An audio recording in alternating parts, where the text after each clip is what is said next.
അഭിനവഗുപ്തപാദരുടെ തന്ത്രസാരത്തിൽ പറയുന്ന ശാസ്ത്ര ചർച്ച എങ്ങനെ വേണം, അതായത് എങ്ങനെ വേണം ശാസ്ത്രം പഠിപ്പിക്കാൻ എന്നുള്ള ഒരു കാര്യം നമുക്ക് നോക്കാം. ആദ്യം ഞാൻ ടെക്സ്റ്റ് വായിക്കാം, എന്നിട്ട് അതിൻ്റെ അർത്ഥം പറയാം. ഇതിൽ 20ാമത്തെ ആന്യത്തിലാണ് ഈ ഒരു ചർച്ച വരുന്നത്. സർവശാസ്ത്ര സമ്പൂർണം ഗുരും വ്യാഖ്യാർത്ഥം അഭ്യർത്ഥയേത. സർവശാസ്ത്ര സമ്പൂർണം ഗുരും, സർവശാസ്ത്രങ്ങളും അറിയുന്ന ഗുരുവിനെ വ്യാഖ്യാനത്തിന് വേണ്ടി അഭ്യർത്ഥയേത, അതായത് സർവശാസ്ത്രങ്ങളും അറിയുന്ന ഗുരുവിനോട് ശാസ്ത്രം വ്യാഖ്യാനിച്ച് തരുവാൻ വേണ്ടി അഭ്യർത്ഥിക്കണം. സോപി സ്വശിഷ്യായ പരശിഷ്യായാപി വാ സമുചിത സംസ്കാരോചിതം ശാസ്ത്രം വ്യാചക്ഷീത. സോപി ആ ഗുരുവാവട്ടെ സ്വശിഷ്യായ തൻ്റെ ശിഷ്യനോടായിട്ടോ അല്ലെങ്കിൽ പരശിഷ്യനോടായിട്ടോ, അതായത് ഉപദേശിച്ചു കൊടുക്കുമ്പം സ്വശിഷ്യന് സാധാരണ രീതിയിൽ ഗുരുപരമ്പരകളിലൊക്കെ സ്വശിഷ്യന്മാർക്ക് മാത്രമേ ശാസ്ത്രം വ്യാഖ്യാനിച്ചു കൊടുക്കൂ. പക്ഷേ അഭിനവഗുപ്തപാദർ പറയുന്നു സ്വശിഷ്യായ പരശിഷ്യായാപിവ, പരശിഷ്യന്മാർക്കും മറ്റു ഗുരുവിൻ്റെ ശിഷ്യന്മാർക്കും ശാസ്ത്രം ഉപദേശിച്ചു കൊടുക്കാം. സമുചിത സംസ്കാരോചിതം ശാസ്ത്രം വ്യാചക്ഷീത, സമുചിതമായ സംസ്കാരത്തെ കൊണ്ട് ഉചിതമായ ശാസ്ത്രത്തെ വ്യാഖ്യാനിക്കണം. അതായത് ശാസ്ത്രം നേരിട്ട് വ്യാഖ്യാനിക്കല്ല, ആ ശാസ്ത്രം വ്യാഖ്യാനിക്കുന്നതിന് മുമ്പ് ചില സംസ്കാരങ്ങൾ ചെയ്യാനുണ്ട്. ചില സംസ്കാരം എന്നിവിടെ ഉദ്ദേശിക്കുന്നത് പൂജ വഴിയുള്ള സംസ്കാരം. അങ്ങനെ പൂജ വഴി ശാസ്ത്രം സംസ്കരിച്ചതിന് ശേഷം വേണം ശാസ്ത്രം വ്യാഖ്യാനിക്കാൻ. അധര ശാസനസ്ഥായാപി കരുണാവശാത് ഈശ്വരേച്ഛാ വൈചിത്ര്യോദ്ഭാവിത ശക്തിപാത സംഭാവനാഭാവിത ഹൃദയോ വ്യാചക്ഷീത. ഇനി നേരത്തെ പറഞ്ഞു സ്വശിഷ്യന് ഉപദേശിച്ചു കൊടുക്കാം, ശാസ്ത്രം വ്യാഖ്യാനിച്ചു കൊടുക്കാം, മറ്റുള്ളവരുടെ ശിഷ്യന്മാർക്കും ശാസ്ത്രം വ്യാഖ്യാനിച്ചു കൊടുക്കാം. ഇനി പറയുന്നു അധരശാസനസ്ഥായാപി. അധരശാസനം എന്ന് പറഞ്ഞാൽ മുമ്പ് ഞാൻ പറഞ്ഞിരുന്നു, ശൈവ ശാസ്ത്രമനുസരിച്ച് അല്ലെങ്കിൽ ശൈവത്തിലെ തന്നെ കാശ്മീര ശൈവത്തിൽ തന്നെ ഉയർന്ന മാർഗങ്ങളായ ത്രികം, ക്രമം, കൗളം തുടങ്ങിയ മാർഗങ്ങളനുസരിച്ച് ഒരു ഹയറാർക്കി ഉണ്ട്. ഹയറാർക്കിയിൽ ത്രികം, ക്രമം, കൗളം ഒക്കെയാണ് മുകളിലേക്ക് വരുന്നത്. ബാക്കിയുള്ളതൊക്കെ ശൈവ സിദ്ധാന്തം, വൈഷ്ണവം, ബൗദ്ധം, ജൈനം ഇതൊക്കെ താഴേക്ക് പോകുന്നതാണ്. താഴെയുള്ള പടികളിൽപ്പെട്ടതാണ്. ഏറ്റവും താഴെ കിടക്കുന്നതാണ് ലൗകികം അല്ലെങ്കിൽ വൈദികം എന്നൊക്കെയുള്ളത്. വൈദികത്തിന് മുകളിൽ വാമം, സിദ്ധാന്തം, കൗളം അങ്ങനെ മുകളിലേക്ക് പോകുന്നു. വാമം, ദക്ഷിണം തുടങ്ങിയവ അതിന് തൊട്ട് മുകളിൽ അങ്ങനെ ഒരു ക്രമമുണ്ട്. ചെറിയ ചെറിയ വ്യത്യാസങ്ങൾ ഈ ഓരോ കൗളത്തിലും ക്രമത്തിലും ത്രികത്തിലൊക്കെ ഉണ്ട്. അപ്പോൾ അതനുസരിച്ച് ഏറ്റവും താഴെയുള്ളതാണ് വൈദികം, വൈഷ്ണവം ഒക്കെ. അപ്പോൾ അധരശാസനസ്ഥായാപി, ഇനി സ്വശിഷ്യന് ഉപദേശിച്ചു കൊടുക്കാം, മറ്റുള്ള ഒരു ഗുരുവിൻ്റെ ശിഷ്യന് ഉപദേശിച്ചു കൊടുക്കാം. അതുമാത്രവുമല്ല അധരശാസനം ഏറ്റവും താഴ്ന്ന പടിയിൽപ്പെട്ട ആൾക്കാർക്കും ഉപദേശിച്ചു കൊടുക്കാം. അതായത് ശാസ്ത്രം ആർക്ക് വേണേലും വ്യാഖ്യാനിച്ചു കൊടുക്കാമെന്ന്. ഈശ്വരേച്ഛാ വൈചിത്ര്യോദ്ഭാവിത ശക്തിപാത സംഭാവനാഭാവിത ഹൃദയ വ്യാചക്ഷീത. ഇവിടെയും അഭിനവഗുപ്തപാദർ ഒരു ക്വാളിഫിക്കേഷൻ പറയുന്നുണ്ട്. നേരത്തെ പറഞ്ഞിരുന്നു ആര് വേണം ശാസ്ത്രം പഠിക്കാൻ എന്ന് ചോദിച്ചാൽ ശക്തിപാദമുള്ള ആൾ വേണം ശാസ്ത്രം പഠിക്കാൻ. ആർക്ക് വേണം ഉപദേശിച്ചു കൊടുക്കാൻ? ശക്തിപാദമുള്ള ആൾക്ക് വേണം ഉപദേശിച്ചു കൊടുക്കാൻ. ഇനി ശാസ്ത്രം ഉപദേശിച്ച് കൊടുക്കുന്ന ആൾക്കും ഒരു യോഗ്യത അഭിനവഗുപ്തപാദർ പറയുന്നുണ്ട്. അത് ഈശ്വരേച്ഛാ വൈചിത്ര്യോദ്ഭാവിത ശക്തിപാത സംഭാവനാ ഭാവിത ഹൃദയ. ഈ ശാസ്ത്രം വ്യാഖ്യാനിക്കുന്ന ആൾക്കും ശക്തിപാദം ഉണ്ടാവണം. അപ്പം ശക്തിപാദമാണ് ഇതിൻ്റെ മുഴുവനായിട്ടുള്ള ക്വാളിഫിക്കേഷൻ. അപ്പോൾ സർവശാസ്ത്രങ്ങളും അറിയുന്ന ആൾ മാത്രമായാൽ പോരാ ഗുരു, ശക്തിപാദമുള്ള ആളുമായിരിക്കണം. അങ്ങനെയുള്ള ശക്തിപാദമുള്ള ഗുരു സ്വശിഷ്യനോ മറ്റുള്ള ഒരാളുടെ ശിഷ്യന്മാർക്കോ അല്ലെങ്കിൽ താഴെ താഴെ അധരശാസനത്തിൽ കിടക്കുന്ന ആൾക്കാർക്കോ ഉപദേശിച്ചു കൊടുക്കാം. പക്ഷേ അവിടെ ഒരു കണ്ടീഷനുണ്ട്. അതിങ്ങനെയാണ് മർമ്മോപദേശവർജം. മർമ്മം പറഞ്ഞു കൊടുക്കാൻ പാടില്ല. അപ്പോൾ സ്വശിഷ്യൻ ഒഴികെയുള്ള ആൾക്കാർക്കാണ് ശാസ്ത്രം വ്യാഖ്യാനിച്ചു കൊടുക്കുന്നത് എങ്കിൽ മർമ്മോപദേശവർജം, മർമ്മം, ഇതിൻ്റെ എസൻസ്, എന്താണ് ഈ ശാസ്ത്രത്തിൻ്റെ ഏറ്റവും പരമരഹസ്യമായിട്ടുള്ളത്, അത് ഉപദേശിച്ചു കൊടുക്കാൻ പാടില്ല. തത്ര നിമ്നാസനസ്ഥിതേഭ്യഃ തത്പരേഭ്യഃ നിയമിത വാങ്മനഃകായേഭ്യോ വ്യാഖ്യാ ക്രിയമാണ ഫലവതി ഭവതി. തത്ര നിമ്നാസനസ്ഥിതേഭ്യഃ, നിമ്നാസനം അധരാസനം എന്നൊക്കെ പറഞ്ഞാൽ ഈ ഹയറാർക്കി അനുസരിച്ച് ഏറ്റവും താഴെയുള്ള വൈദികം, വൈഷ്ണവം തുടങ്ങിയ ആൾക്കാർക്കും പിന്നെ തത്പരേഭ്യ ശാസ്ത്ര അധ്യയനത്തിൽ അതിയായ താല്പര്യമുള്ളവർ അങ്ങനെയുള്ള ആൾക്കാരും ഉണ്ടാവും. എന്താണ് ഈ ശാസ്ത്രം എന്ന് ശാസ്ത്രം എന്താണെന്ന് അറിയാനുള്ള അതിയായ താല്പര്യമുള്ളവരുണ്ടാവും. അതാണ് തത് പരേഭ്യ. പിന്നെയുള്ളത് നിയമിത വാങ്മനഃകായേഭ്യോ, വാക്ക് മനസ്സ് ഇവയൊക്കെ സ്വന്തം നിയന്ത്രണത്തിലുള്ള ആൾക്കാർ, അങ്ങനെയുള്ളവർക്ക് വ്യാഖ്യാക്രിയമാണ്.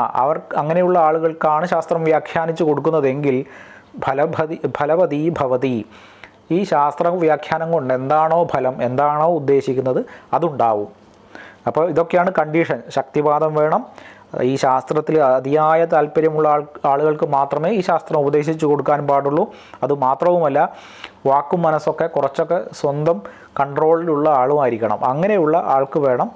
അങ്ങനെയുള്ള ആളുകൾക്കാണ് ശാസ്ത്രം വ്യാഖ്യാനിച്ചു കൊടുക്കുന്നതെങ്കിൽ അതിൻ്റെ ഫലം ഉണ്ടാവും. ഇനി പറയുകയാണ് എങ്ങനെ വേണം ശാസ്ത്രം വ്യാഖ്യാനിക്കാൻ.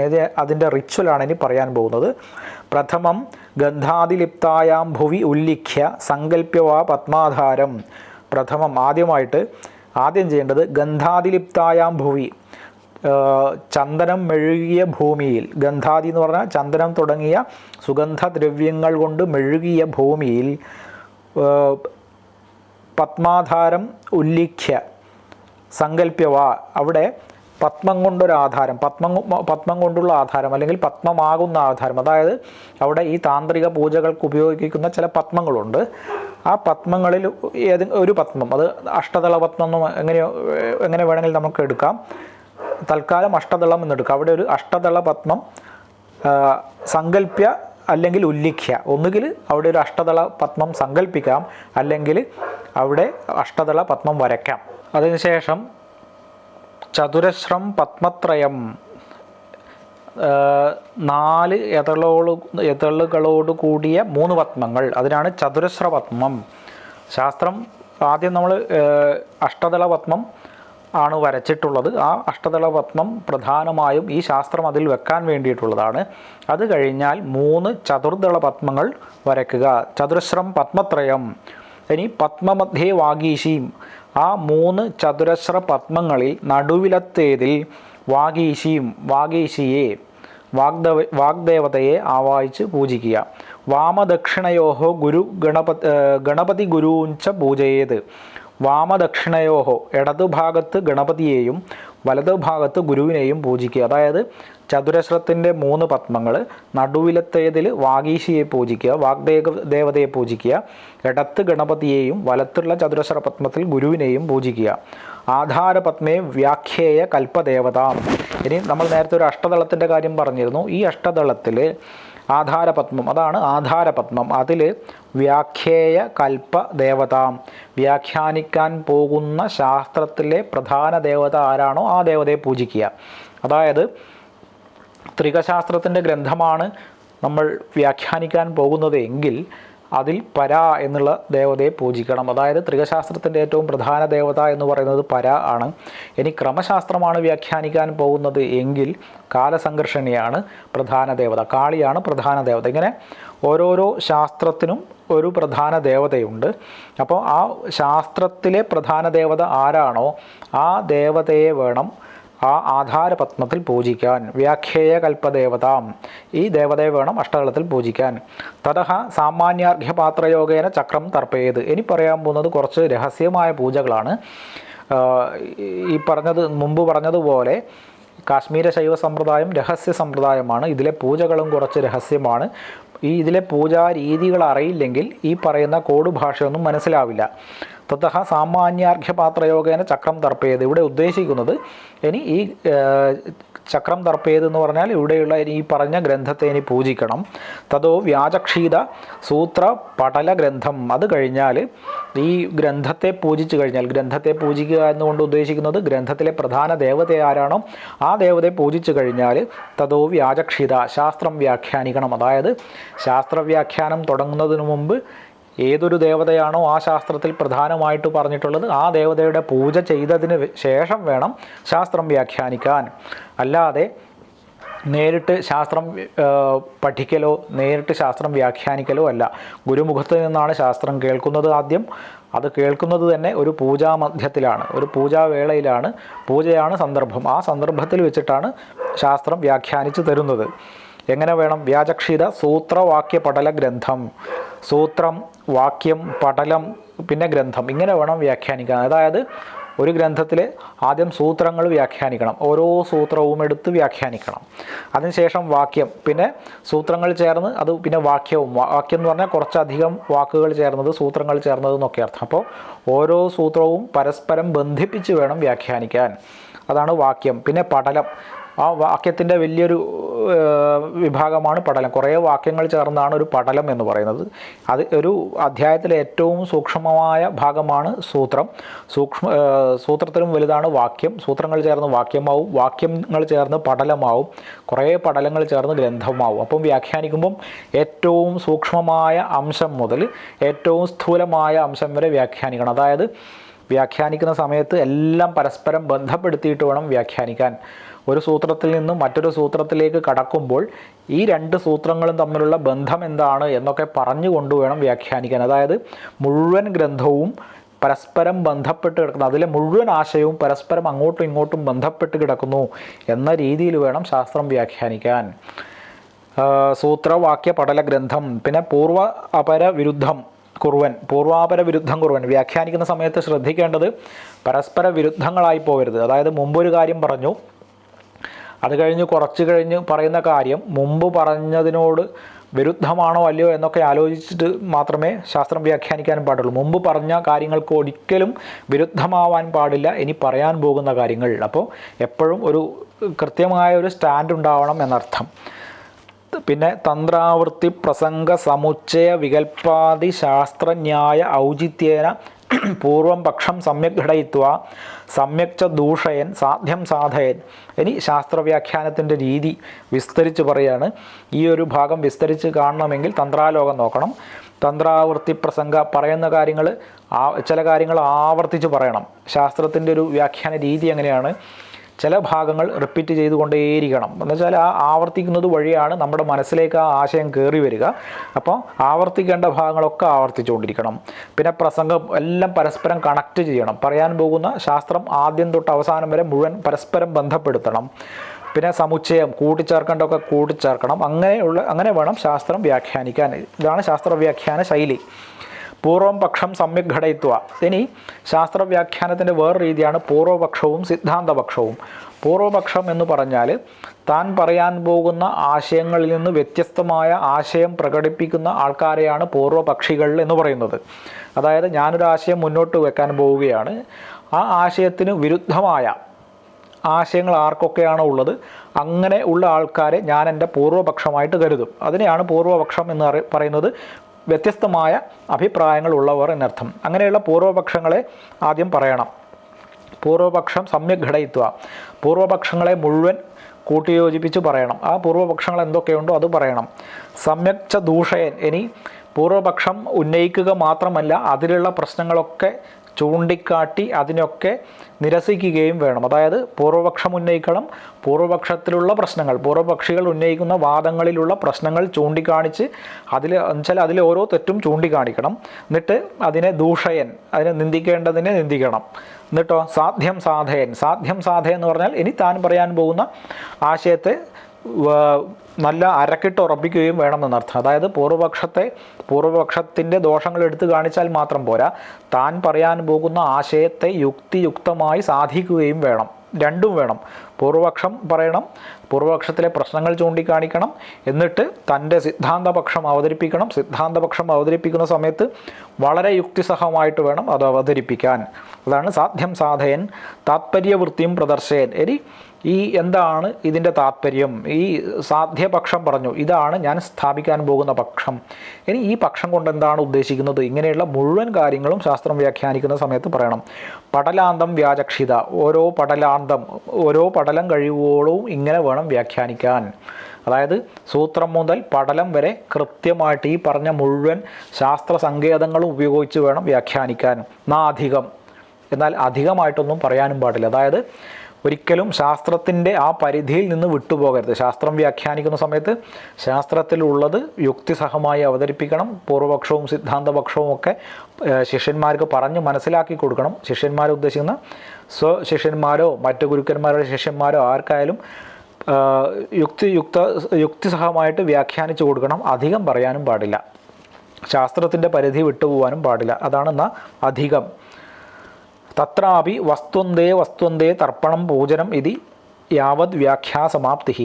ഇനി ഇത് പൂജയുടെ ഇടയിലാണ് ഈ ശാസ്ത്രവ്യാഖ്യാനം എന്ന് പറഞ്ഞു. നിങ്ങൾ ഭാഗവത സപ്താഹം ലൈവായിട്ട് കേട്ടിട്ടുള്ള ആൾക്കാരാണെങ്കിൽ അവിടെ ഒരു രീതി കാണാം, ഒരു പൂജാ രീതി കാണാം. അതായത് ഓരോ അധ്യായം കഴിയുമ്പോഴും നൈവേദ്യം സമർപ്പിക്കും.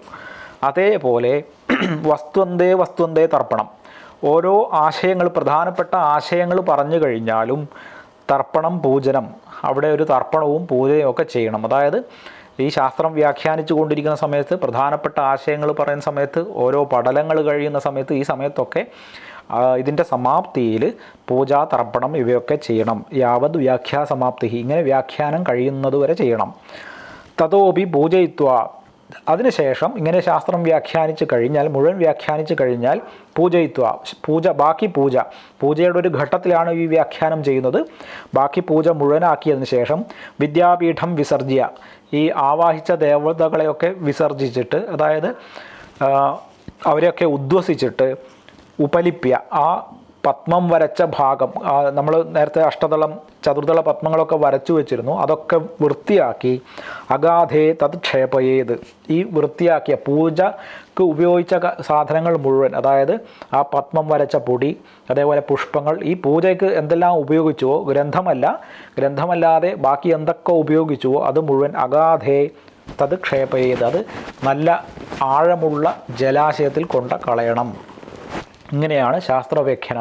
അതായത് ആ പൂജയ്ക്ക് ഉപയോഗിച്ച മുഴുവൻ പൂവ്, പത്മം വരച്ച ഭാഗം, ഇങ്ങനെ ആ നിലം വൃത്തിയാക്കി കഴിഞ്ഞാൽ അവിടെ എന്തൊക്കെയുണ്ടോ അതൊക്കെ തന്നെ അഗാധമായ ജലാശയത്തിൽ കൊണ്ട് നിക്ഷേപിക്കണം. ഇങ്ങനെയാണ് ഇതിൽ പറയുന്ന ശാസ്ത്രവ്യാഖ്യാനം. ഇനി ഈ വ്യാഖ്യാന പ്രകാരം പറഞ്ഞതിന് ശേഷം ഗുരുപൂജാവിധി, ഇതിലെ ഗുരുപൂജ എങ്ങനെ വേണം ചെയ്യാൻ എന്നുള്ള കാര്യവും കൂടി പറയുന്നുണ്ട്. അത് 1-2 കാര്യങ്ങൾ പറഞ്ഞതിന് ശേഷമാണ് പറയുന്നത്. തത്ര സ്വസ്തികം മണ്ഡലം കൃത്വ, ഗുരു പൂജ ചെയ്യുന്നതിന് ആദ്യം സ്വസ്തിക മണ്ഡലം വരയ്ക്കണം. തത്ര സൗവർണം പീഠം ദത്വ, ആ സ്വസ്തികത്തിൽ സുവർണ പീഠം വെക്കണം. തത്ര സമസ്തമധ്വാനം പൂജയിത്വ, ആ പീഠത്തിൽ, ആ സുവർണ പീഠത്തിൽ സമസ്തമധ്വാനം പൂജയിത്വ, ഷഡധ്വങ്ങളെയും പൂജിക്കണം. ഷഡധ്വങ്ങൾ എന്താണെന്ന് നേരത്തെ പറഞ്ഞതാണ്. കലാതത്വം, ഭുവനം, വർണ്ണം, മന്ത്രം, പദം, ഇവയാണ് ഷഡധ്വങ്ങൾ എന്ന് പറയുന്നത്. ഈ ഷഡധ്വം എന്ന് പറയുന്നതിൽ മുഴുവൻ ശൈവ തത്വങ്ങളും ഉൾപ്പെടുന്നു. അപ്പോൾ ചുരുക്കി പറഞ്ഞാൽ ശൈവ തത്വങ്ങളെ മുഴുവനായിട്ടും ഈ പീഠത്തിൽ പൂജിക്കണം. തത് പീഠം തേന അധിഷ്ഠാപ്യ, അതിനുശേഷം ഗുരുവിനെ ആ പീഠത്തിൽ ഇരുത്തുക. തസ്മൈ പൂജാങ്കൃത്വ, അങ്ങനെ ആ പീഠത്തിൽ ഇരുത്തിയതിന് ശേഷം ഗുരുപൂജ ചെയ്യുക. ഗുരുപൂജയുടെ ഭാഗമായിട്ട് തർപ്പണം, ഗുരുവിനെ തർപ്പിക്കണം. ഭോജനം, ഗുരുവിന് ആവശ്യമുള്ള ഭക്ഷണങ്ങൾ മുഴുവൻ കൊടുക്കണം. ദക്ഷിണയും സമർപ്പിക്കണം. ആത്മാനം ഇതി നിവേദ്യ, അപ്പം ദക്ഷിണ മാത്രം കൊടുത്താൽ പോരാ, ഭക്ഷണവും ദക്ഷിണയും മാത്രം കൊടുത്താൽ പോരാ. ദക്ഷിണ എന്ന് പറഞ്ഞാൽ നമ്മൾ ആർജിക്കുന്നതിൻ്റെ ഒരു ഭാഗമാണ് ദക്ഷിണയായിട്ട് കൊടുക്കുന്നത്, നമ്മുടെ പ്രയത്നത്തിൻ്റെ ഒരു ഭാഗമാണ്, അത് മാത്രം കൊടുത്താൽ പോരാ.